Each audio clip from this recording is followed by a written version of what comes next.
and she now works at London Arts and Health. So you're going to hear all about the great work that they do and her journey through creative health. And we're going to start this session. I'm just going to give you a few slides to give you an overview of the Masters in Creative Health, to tell you a little bit about what we mean by creative health, a little bit about the actual programme itself. Then we'll hear from Errol, then we'll hear from Amalia, and then there'll be some time for questions. So I hope that sounds all right. If you've got questions, please do post them in chat, and there'll be plenty of time at the end for questions. So I hope that sounds all right. So without further ado, I'm going to just talk you through a little bit of detail about the Masters programme. So the first thing to say that this Masters programme is the first Masters that has existed in arts and sciences. So it's a completely new qualification, in fact. You'll be very familiar with Masters of Sciences and MSc, and you'll be very familiar with Masters in Arts, but this is the first programme that's dedicated to a focus on interdisciplinarity. And to that end, we had to argue to the university to create a completely new qualification, and that is the Masters in Arts and Sciences. And I think all of you, if you're aware of arts and health, creative health, community-based approaches to health, will be aware really of the interdisciplinary focus of those notions. So what do we mean by creative health? We're using the definition that describes the idea of creating the conditions and opportunities for arts, creativity, and culture to be embedded in the health of the public. And by that, we really mean all community-based approaches to health and health creation in the community. So that includes, of course, our brilliant artistic, cultural, heritage assets, but also, for example, things like engagement with nature, which we know can be very, very creative. There are a few points about why you might be interested in studying for a Masters in Creative Health. Well, the programme is really, really focused on connecting research, policy, and practice. So we work a lot with all sorts of different organisations across the health, social care, and community sector. And so to that end, if you're interested, for example, in a job in health and social care, things like social prescribing, within the arts or cultural sectors, within the community sector, for example, local governments, NGOs, voluntary or third sectors, or of course in research. And we've got a really big focus on addressing inequalities in this programme and thinking about the role of creative health as an approach to tackling what we call the wider social determinants of health. And I'll say a little bit more about how that feeds into the programme in a second. So a few bits about UCL. Others will be able to tell you about their experiences at UCL. There's lots of good reasons to join UCL. It's just been ranked the Times University of the Year. We're based out in UCL East. You can see some lovely pictures of UCL East out over in Stratford in East London. So there's some major cultural organisations also out there, things like the BBC, Sadler's Wells, for example, University of Arts, London College of Fashion. So there's lots of good reasons to be out in UCL East. And we are the first programme in the world, not just for our qualification, the Masters in Arts and Sciences, but also dedicated to this idea of creative health in the world. So a little bit about where creative health came from. So the name Creative Health comes from the All-Party Parliamentary Group for Arts, Health and Wellbeing's report, so-called Creative Health, the Arts for Health and Wellbeing, which was published in 2017. And that's a really great resource to go to if you haven't seen it already. And I've got the link, and we are recording this, and we'll be able to share these slides with you after today's presentation.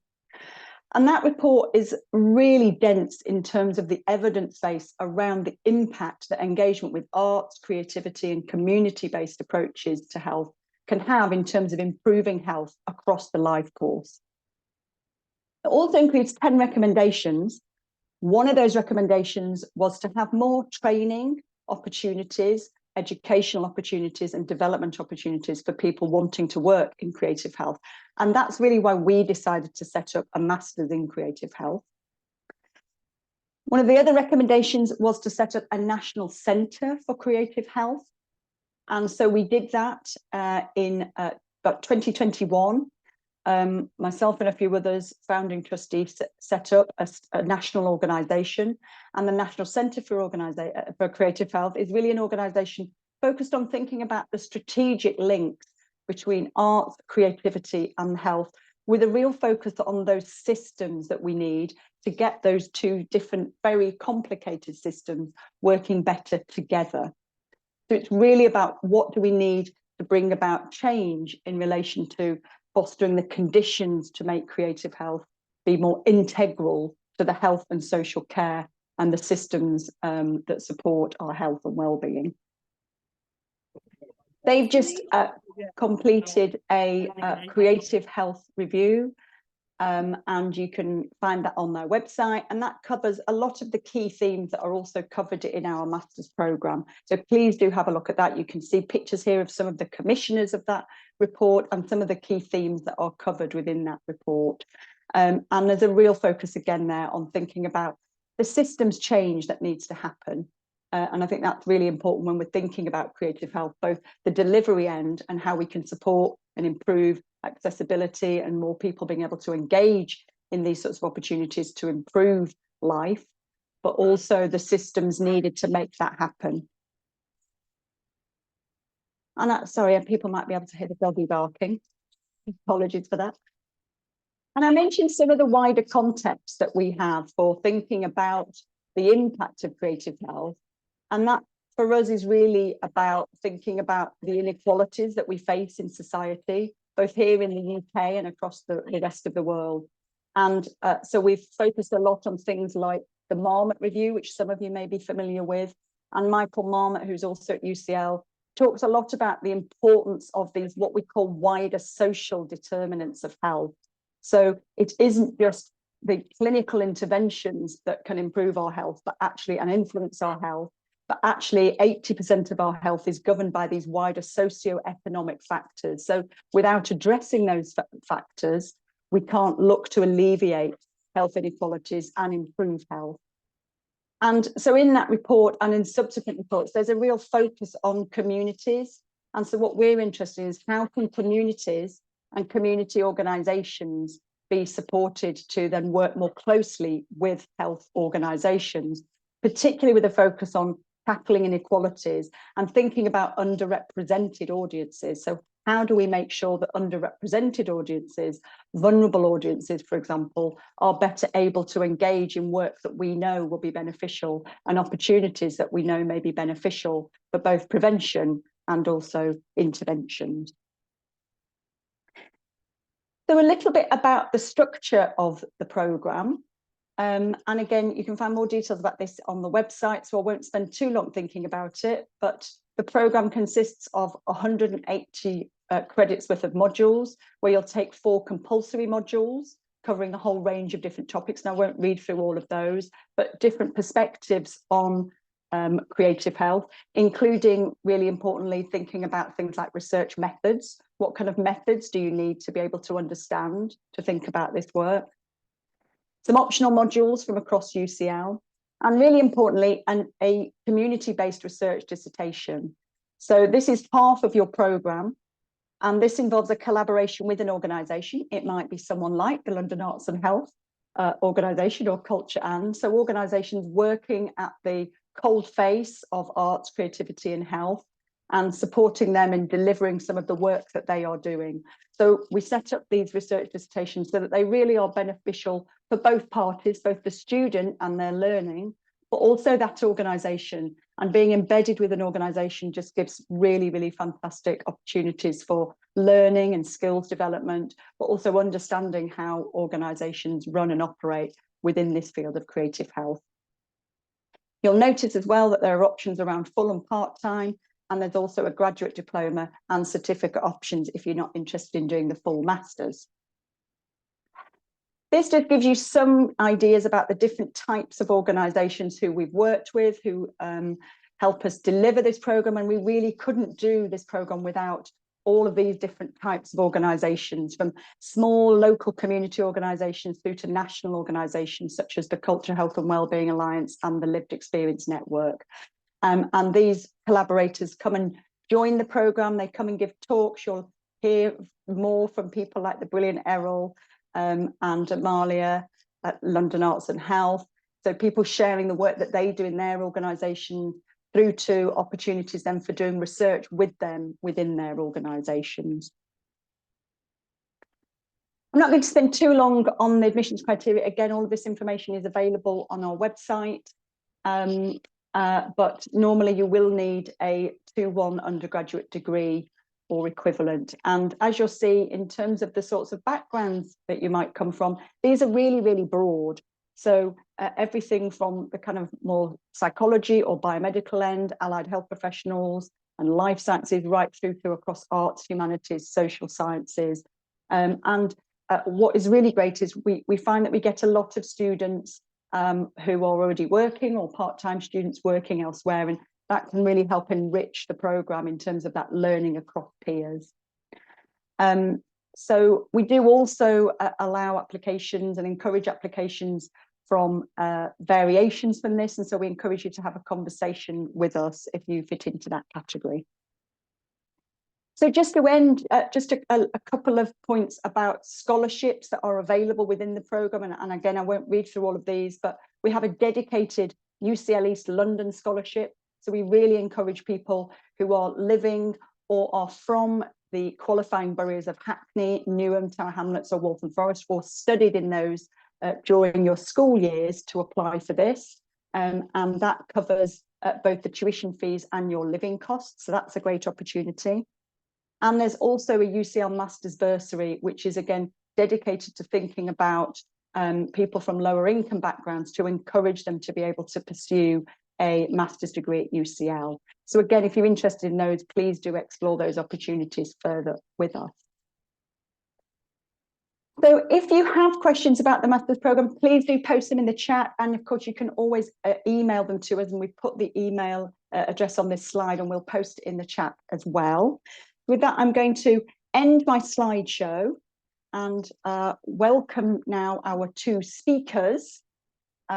Please do, as you're thinking of questions, post them in the chat, and then we can come to those at the end. And without further ado, I'm going to invite Errol to the floor to share a little bit about your experiences of being a UCL alumni and then what brilliant work you've gone on to do since then. Thank you, Helen. That's really kind. And hi, everyone. It's good to be able to share experience with you and hopefully encourage you to apply on this brilliant course, which is, as Helen said, it's really unusual, groundbreaking, and really important. I thought I don't have a slideshow except one that I'm going to show you at the end. Let me just switch on my timer. Sorry, I forgot to do that. 15 minutes, Helen, is it? Yes, please. I can't even rugby tackle you off the stage, can I? Oh dear, yeah. I've actually set the... I can tell you if you like. I can give you a heads up. Yeah, tell me. I've set it at the wrong time, which is really annoying. But yeah, so till 5:30. Is that okay? That's perfect. Yeah. Thank you. So, all right. So basically, although I work in the arts now, I'm director of Culture And, which is a London-based arts and health, an arts charity that is devoted to opening up the arts and heritage sector to a more diverse workforce and audience. And I'm going to give you the website in the chat so that you can follow it up and explore in more detail what we do, because I'm only going to be able to touch on a bit of it. But just to go back, before I joined Culture And, I worked in the health service for quite a few years. I worked in social justice in relation to health, particularly working with the Black community and mental health services in London and Birmingham.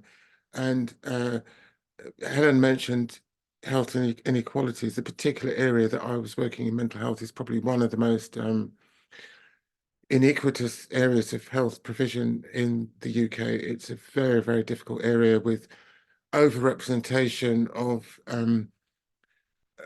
Black and other cultural groups, actually non-white cultural groups, tend to get the worst form of diagnosis. They come into hospital in the worst possible way. Once in hospital, they tend to get, you know, what was called the more coercive treatment in terms of medication, less access to psychotherapy, or, you know, we're talking about creative health. That would be the absolute bottom of the list, actually, for this particular client group. And this experience is actually what led me to to shift careers and actually work in the arts. And it came out of an experience of working with the patients actually on photography, which is my chosen discipline.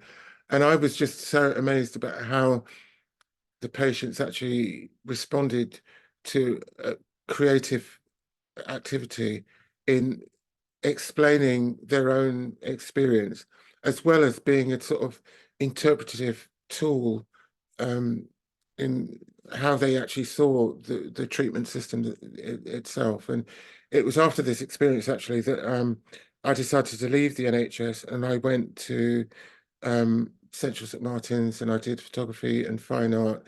And then I did I did work in the arts. I worked at the Arts Council, and I also worked at the Mental Health Foundation as head of arts there before going to UCL to do my PhD, where I very much focused on museums and post-colonial artistic responses to museums. So that brings me up to being director of culture but I've never actually completely left the subject of health behind, actually. And so what you'll see when you explore the Culture and website is that we have done some projects involving dementia, some research collaborations. We did a very big project during the pandemic with Exeter University on providing creative activities for people living with dementia in care homes.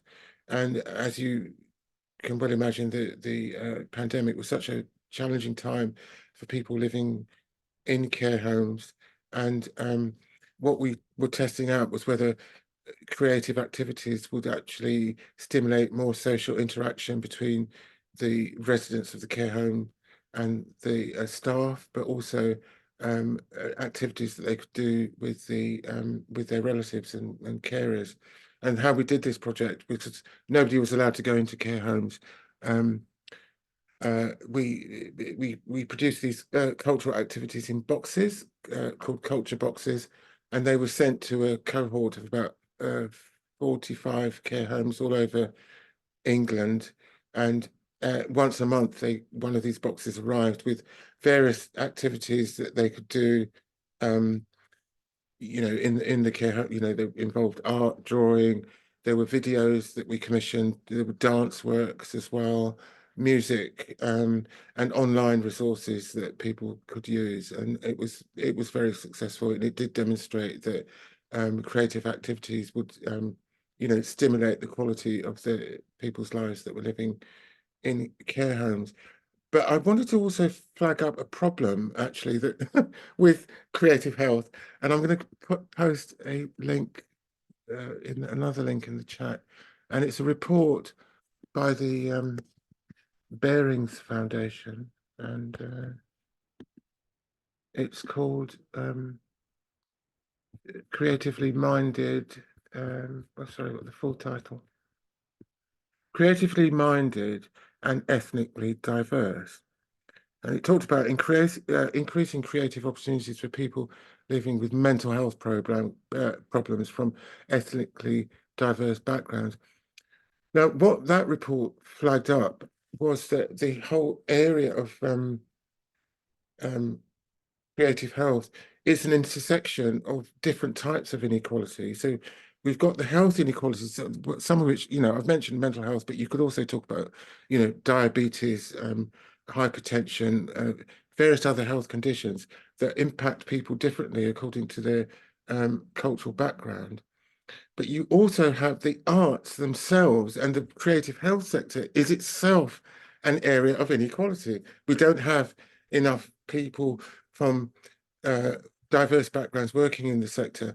And what I learned from working in the health service is that people who might refer patients, service users, what you want to call them, into this sort of program don't think of that. They think they're less likely to think of that if the patient is from a diverse background. So you've got a clash of inequality there, right?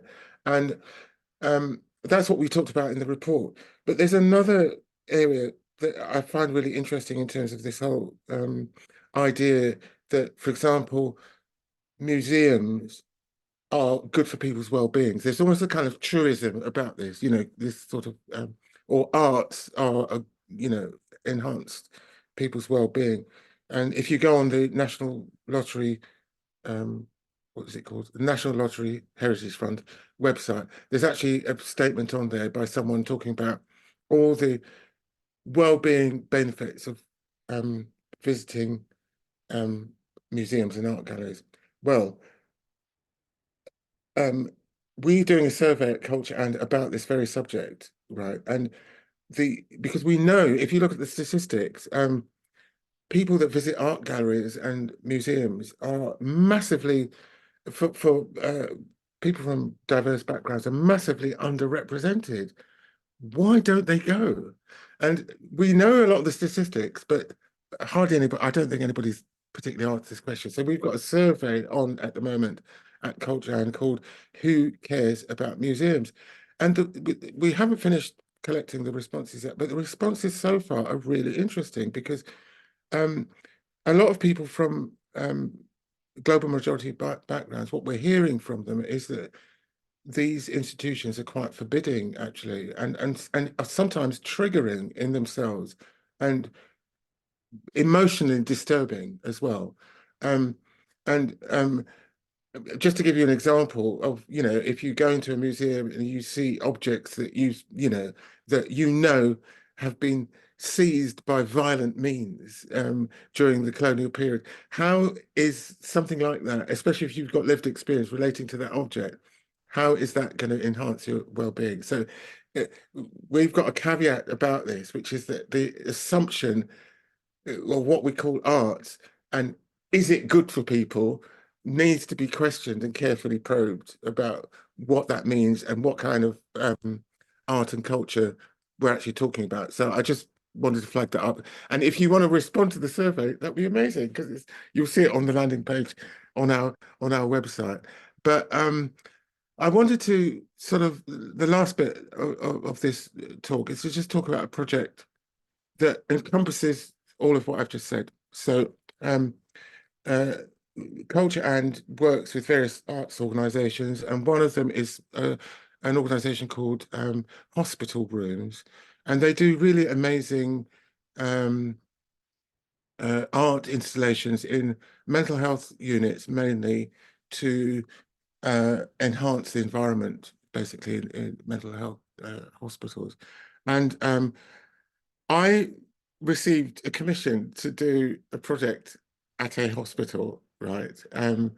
And it was a really difficult thing for me to accept initially. And I'll tell you what the reason was. It's because while I was working at a research organization called the Sainsbury Centre for Mental Health, we did a report in 2000, I think it was 2002, called Breaking the Circles of Fear.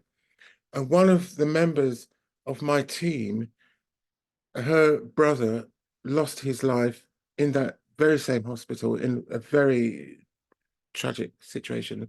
And if you Google the name David Rocky Bennett, you will see the massive literature about this incident that happened in that hospital. It led to government inquiries and all sorts of things. So imagine, isn't it strange how history goes round and round, you know, because then I get this commission to do this artwork in that hospital. And at first, I just didn't want to do it. I just thought, you know what, it brings back too many bad memories. I don't want to do it. And then I'm not sure what made me change my mind. I think it probably was maybe the idea of making an experience that was quite traumatic have a happier ending, maybe something like that. And But it was really interesting because this hospital is in Norwich, and there is a museum near to the hospital. And I actually thought that this might be a really interesting way to try out, just to try out some of the issues that I've been talking about, which is engaging people who don't normally go to museums with museum collections, and how could a museum collection enhance someone's well-being. So I thought I would do the way I would do this project is not by me choosing the objects in the museum, but actually handing over the creative decisions to the patients in the hospital, which was very risky for me as an artist because I've got a perfectionist streak and I love images to be looking really, really nice. But I then persuaded myself to hand over the cameras to the patients, and there were two groups of patients. There were outpatients who had been in this particular unit, and then there were two wards in the hospital. One of them was locked, so they couldn't actually get to this museum. And I'm going to tell you what the museum is. It's at a university. It's at the University of oh, I didn't give you the other link, actually. It was the Bearings Foundation report. I've just put that there. So this is the Sainsbury Centre for Visual Arts. It's at the University of East Anglia. It's a very interesting collection of artworks that was donated by the Sainsbury family of Sainsbury supermarket fame. It's a beautiful collection in a very beautiful building. And so the way we worked was that we had one day when we got all these cameras, and there were about 15 outpatients from the hospital. We gave them the cameras and invited them to photograph the collection in the Sainsbury Centre collection. We asked them which objects really appealed to them, emotionally, which were these objects actually connected with them.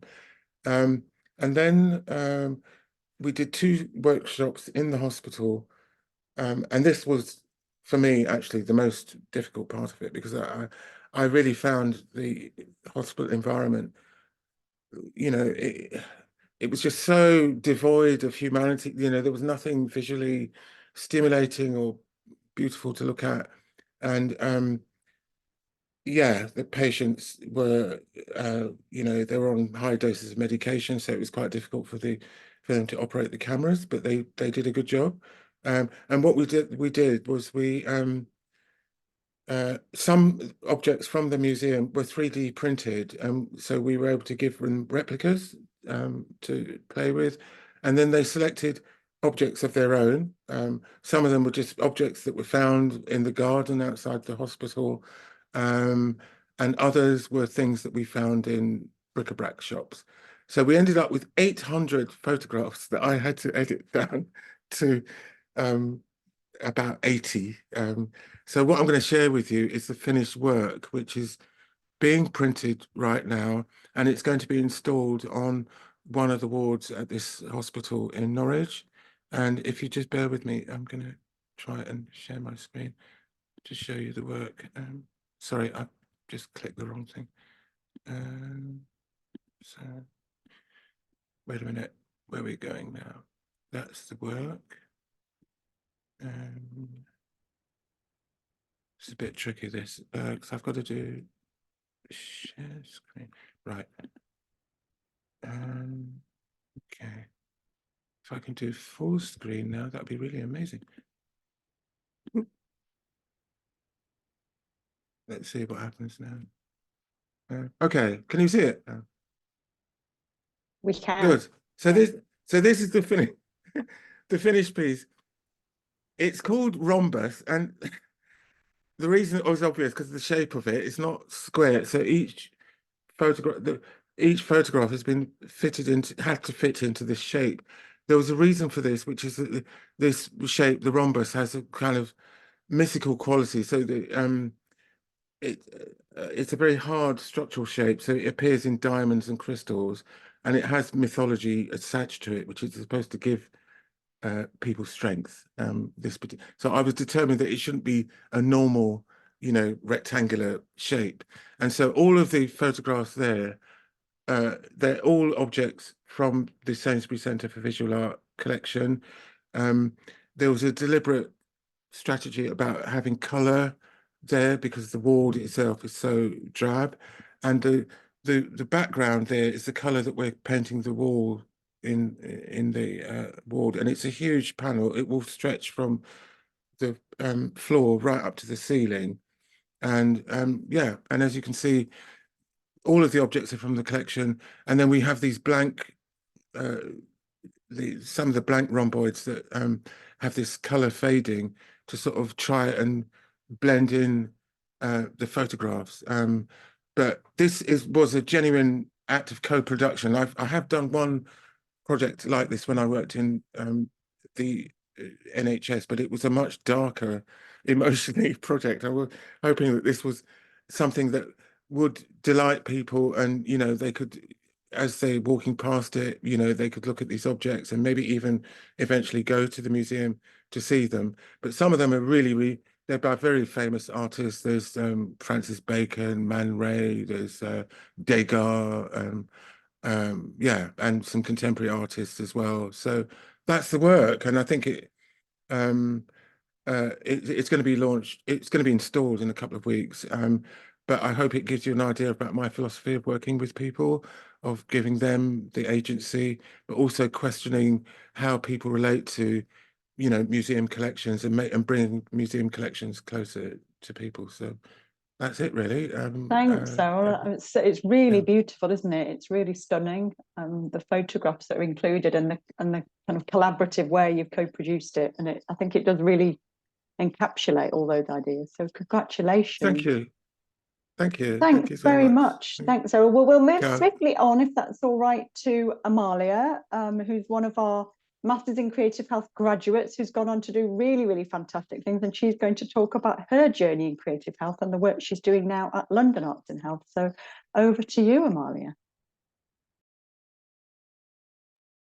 Hi, everyone. It's great to be here. I was at one of these sessions 2 years ago, so it's good to come back and be able to talk about my experience and give a little bit more context about the program and what you might be able to go on to do after you complete the program.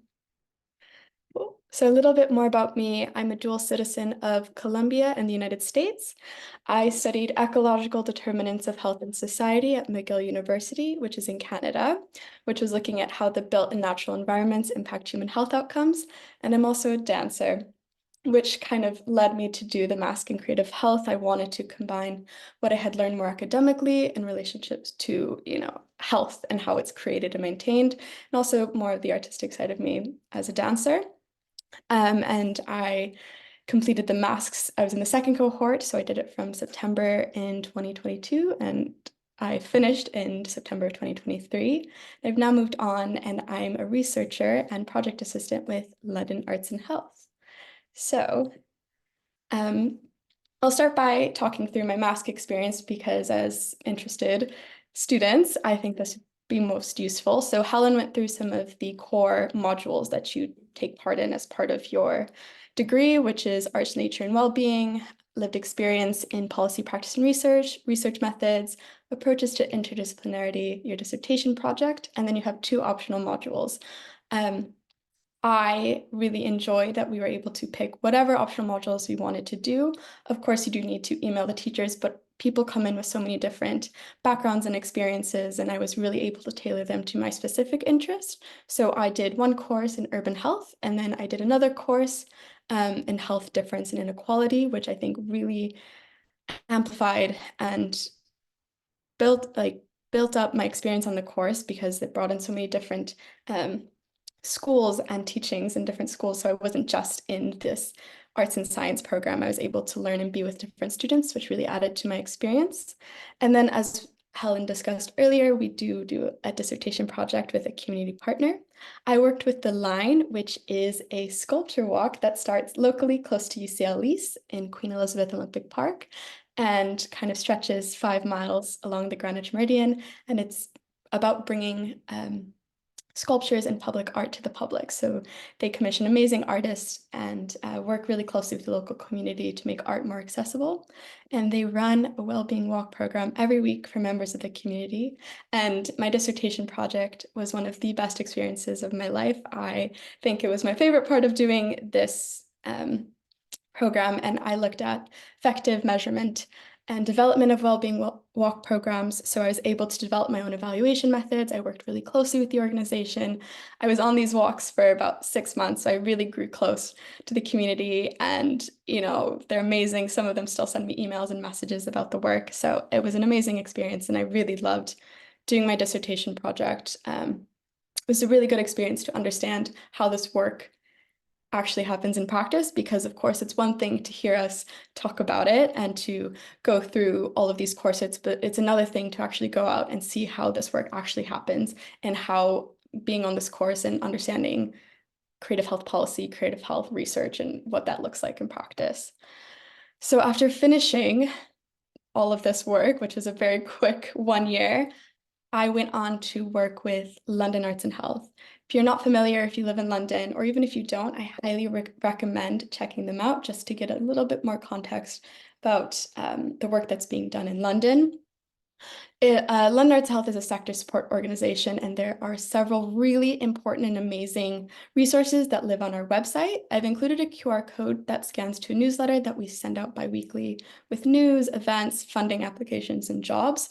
So if you are working in the sector currently, and if you're not keyed into what we're doing, scan the QR code, or if not, please take a look at our website. There are several really great resources on there. I looked at London Arts and Health's website before I came to the program, so this is really a full circle moment for me. They also run Creativity and Wellbeing Week every year, which is a national festival, and that's coming up just next week from May 20th through 26th, and this runs through the whole of the UK. There's more information about it on our website, but if you'd like to join and see more creative health work in practice, please take a look at the events. There might be something of interest to you, and yeah, it's amazing. So just to talk more about the work that I've done since then, last year, before I joined, and kind of how I kind of got involved with London Arts and Health, with the culture team at the Greater London Authority and Arts Council England, London Arts and Health explored this idea of building London as a creative health city. They put on 3 short policy design events, which culminated into a large unconference, which happened at Battersea Arts Centre. And it brought together 300 people in the sector to kind of have conversations around, what does this look like for us? What do we need? And it really was an amazing day with lots of collaboration. And it was kind of chaotic, but that's also what the sector is and what creative health is. And we're still trying to figure out, what does this look like? What are the needs of the sector? And so I started off volunteering actually at one of these policy events, and then I came to work as a junior project manager for the unconference, which is how I got involved with London Arts and Health. And I built that relationship with the organization through my time on the course. Someone who was on the course with me, Alumna Charlton, she worked with them, and they came in to talk to us, and that's how I got involved. I was volunteering with them, and then eventually led to me working with them. So if you're looking for how creative health is happening in London and is continuing to develop in a real way, this is the work that we're doing, and it's very exciting. And now that the election has just passed, we're hoping that we'll be able to build on this. As part of this work also, one of the recommendations was creating a portal of creative health resources. And so now, as part of my work, I've been working with them to build a London Creative Health City website. So I've been working on that. We've done a lot of mapping of creative health assets in London, and also all of these amazing materials that came from the Creative Health City events will live on this website. So that's very exciting. Sorry, we'll stay on this page. And then I've also been conducting a piece of research with Dr. Rebecca Gordon-Nesbitt, who wrote the Manchester Creative Health City Strategy, which is another fantastic resource to look into if you're interested in this work. And we're looking at the scale, evolution, and character of the creative health sector. And so many of the amazing skills I learned on this program were so helpful in conducting this research. We did 40 interviews with members of the sector. We kind of put it together. This report will be released in July, hopefully, but it will hopefully be a very useful resource for anyone working in the sector and also on the course. And it kind of looked at how creative health has evolved in London. And our first data point was from 1736. So it's a really long evolution of the sector and looking at how creative health came to be where it is today, and also looking at where it might go in the future. So that was a really amazing piece of work that we've just finished research on, and was quite the effort point to kind of get it all together. But yeah, no, that's what I've been doing since leaving the MASc, and it's been really an amazing opportunity, and I'm very happy that I chose to do the program.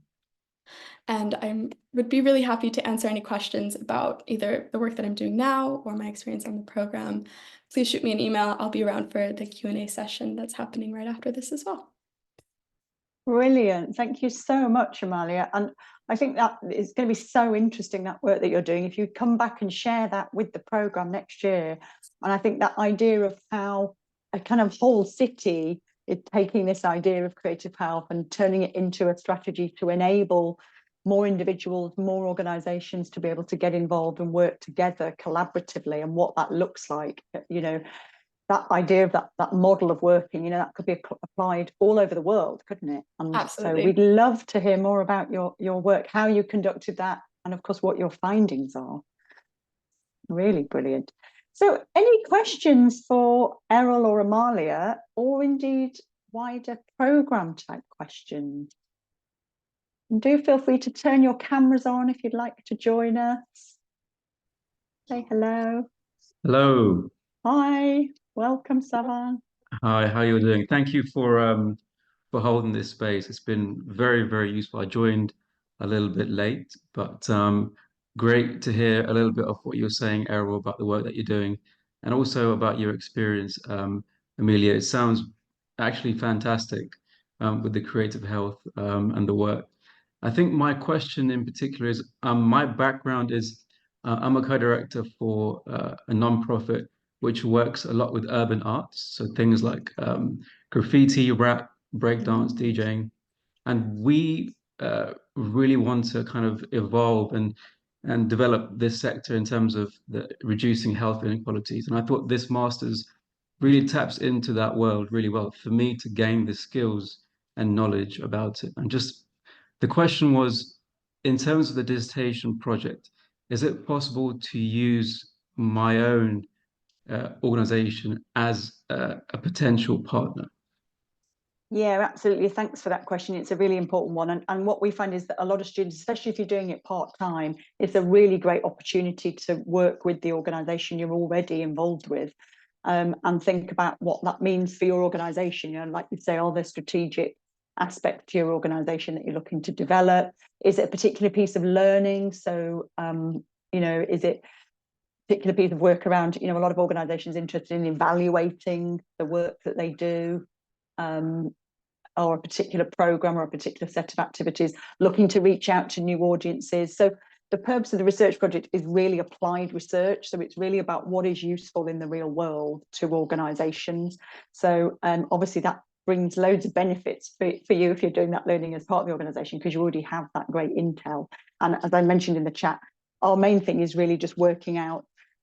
We like to have all students get 2 supervisors, an academic supervisor within the university, and then one of us basically in the team, and then a host partner kind of supervisor. So we would say it's always good to have somebody separate in the organisation. It doesn't have to be necessarily somebody senior to you. It can just be somebody who can, I guess, help think about those kind of wider logistical issues to ensure that you're supported within the organisation, even if you're working with them already, and what that looks like. So just in particular, I'm thinking in terms of those boundaries that might apply. You know what it's like when you work part-time, and I worked part-time doing my PhD and running a museum, and it's very easy to get sucked into the sort of day-to-day work, isn't it? But you know, ensuring that you've got the time to do the studying, you've got the time to do the learning and the research, so that you're getting something out of it as well. Does that give you enough detail? Yeah, thank you so much for that explanation. Any other questions from anybody? Ruby? Yeah, I had a question. Thank you, by the way, so much for everyone talking first. It was really interesting and I enjoyed listening. I've got a question that relates a little bit to that. I'm just kind of trying to work out how I'll kind of manage it financially, because I'll be able to get the bursary, but even then, still quite a lot. Obviously, living in London is a lot of money. So I'm currently like working for like a research organization that I do part-time with another job, but I'm just kind of trying to work out how I would kind of manage my capacity, like how much time, because obviously I want to make sure that I get enough out of the course and the masters, but also need to kind of balance the sort of financing of it. And I'm just wondering, and maybe I don't know if this, I guess, to kind of understand a bit about what the kind of course schedule would look like. So would I need like 2 days not working, or just trying to think about how I would manage that? I think.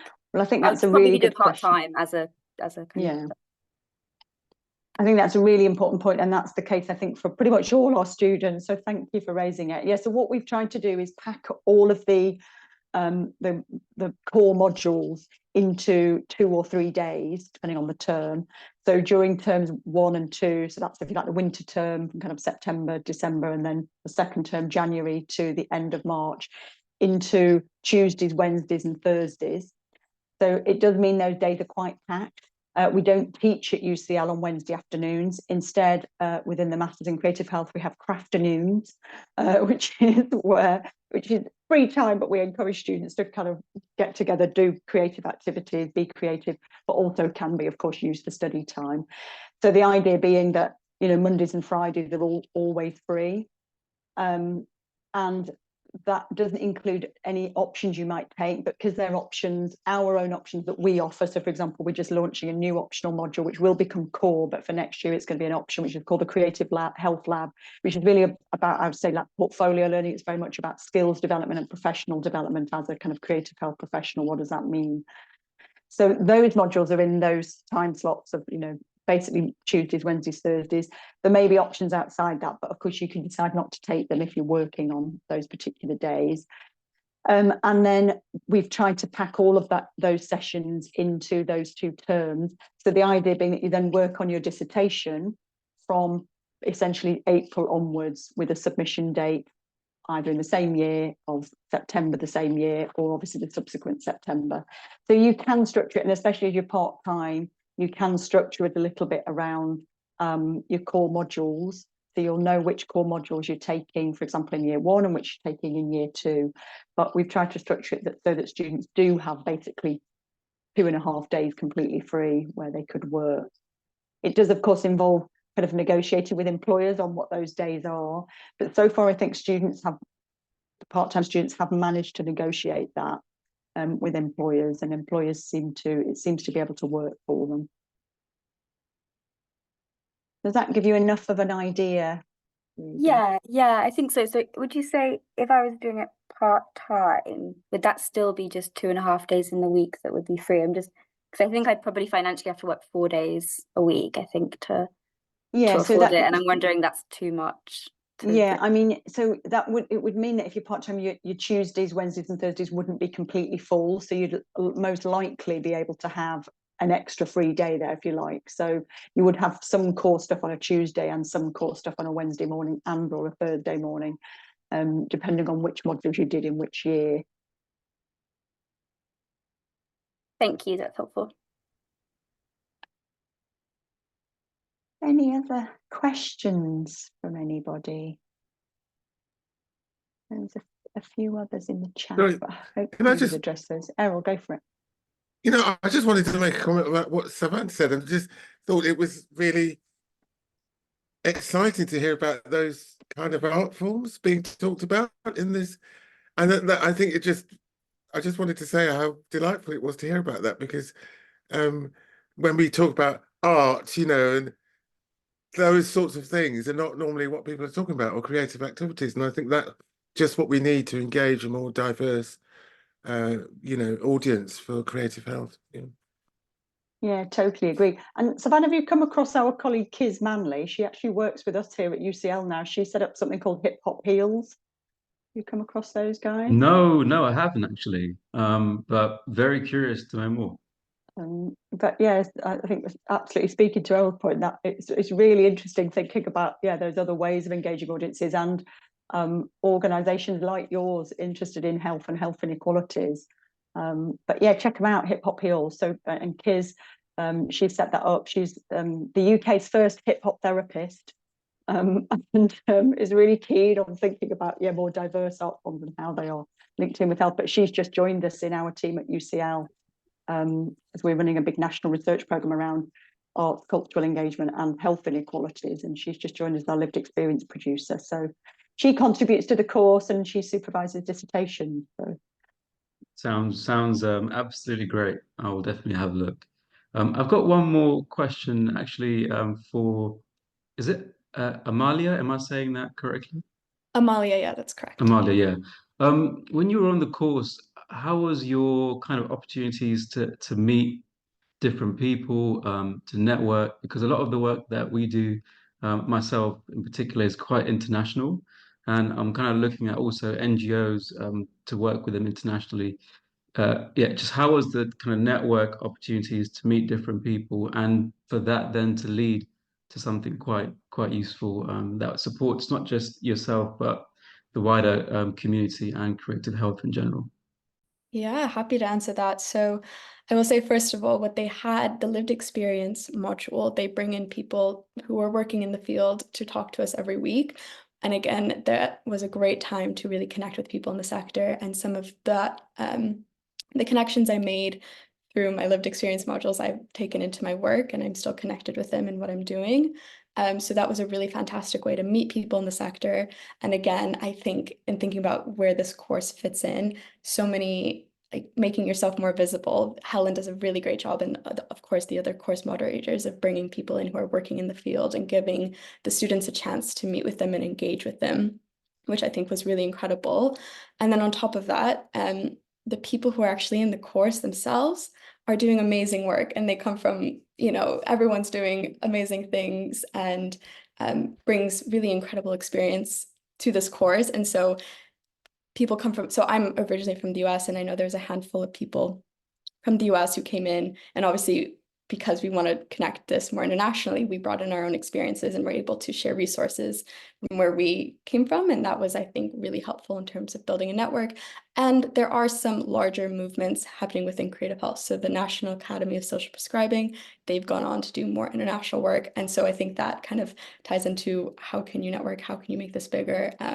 Basically, a lot of the organizations that they brought in, for me at least personally, helped expand my network and helped me learn of different initiatives happening, not only in the UK, but also globally.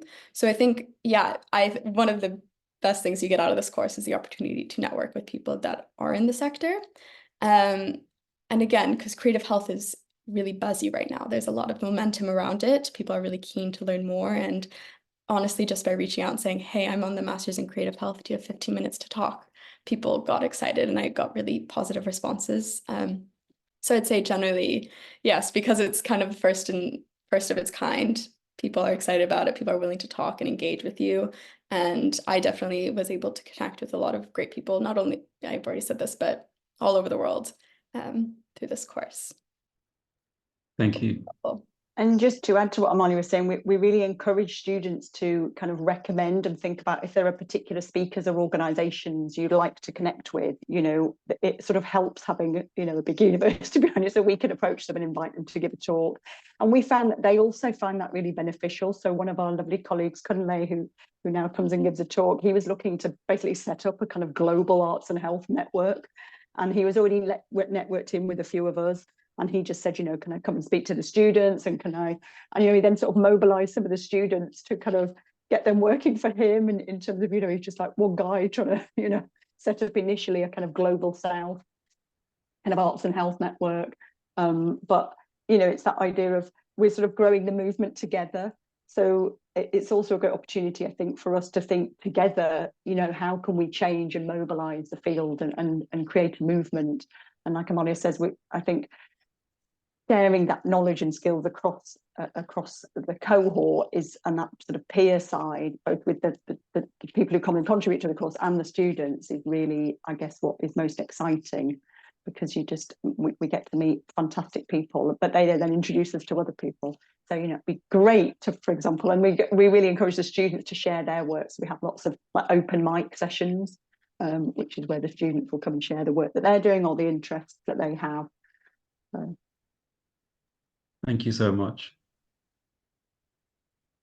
Any other questions? Yes. On that, actually, I was just thinking around like collaboration between different students. Like, would it be possible to do a kind of collaborative project with someone else? Say, for example, they're kind of interested in a similar thing. I'm aware that you'd have to sort of submit a kind of dissertation individually and things, I assume. But like, would that be possible, or did people do that last year, or modules kind of thing? Yeah, I mean, within modules, definitely. Within the dissertations, we often have a situation where some organisations are super popular and they will say to us, you know, we'll be willing to take one, you know, more than one student. So they'll take 2 or 3 students. And in that situation, we will then encourage those students to work with the organisation to think about how they can collaborate together. Of course, yes, you do have to submit something separate. So you have to submit your own piece of work. But the idea that it's really about producing a piece of work that is useful for you and your learning, but also for that organisation. So it's then managing that collaboration. But those have worked really well, actually, in that as long as the boundaries are clear, and that's the kind of thing you work out with your supervisors, that can be really beneficial because it obviously amplifies the impact that you can have in the organisation and makes it, you know, beneficial for them and hopefully for you guys as well. But yeah, there's quite a lot of group working in the individual modules and assessments. I can see there's a question from Sarah. Yeah, Nat has just put in, Sarah, some information about other types of scholarships. You might have seen the UCLE scholarship. You might not be eligible for that. It's quite specific. Scholarships, we know, is a big area. Errol and I talk about this a lot, not trying to find sponsors. For master's work in particular. I mean, postgraduate study in general in this area, it is still tricky. So we're starting to see more and more research funding in this area. I'm actually on sabbatical at the minute, leading a big national programme of research where I've been lobbying the research councils for years to make more investment in this area. And they are doing. So that's a £30 million programme. Unfortunately, none of it is for PhDs or master students. It's all for research organisations and community organisations. But I think there will be more opportunities funding-wise in this space. And we are working on how we can get more scholarships fundable that are specifically dedicated to this area. I think it's one of those areas that if we sell it right, we know we will get some sponsors who are interested. It's just there's obviously a lot of competition because there's a lot of programs out there. So watch this space. Thanks for the question. So I think it's a really important one, and I think that, you know, the biggest issue in terms of, like Errol said, in terms of tackling diversity in the sector is around the opportunities for engagement around education. So I think it's a really important area. Well, if there's no more questions, we've exactly hit our time. So a huge thank you to our speakers. Massive thank you to Errol and Amalia. They will be joining us next year for the course, I hope, again. So you might get to meet them again. And it's been great to hear from you guys and the interesting work that you guys are doing. So thanks for sharing that, Saban and others, and for your great questions. We'll share this information on the website, and do ping us an email if you've got any other questions. Great to meet you all. Thank you so much. Have a lovely day. Thanks, guys. You too. Bye, guys.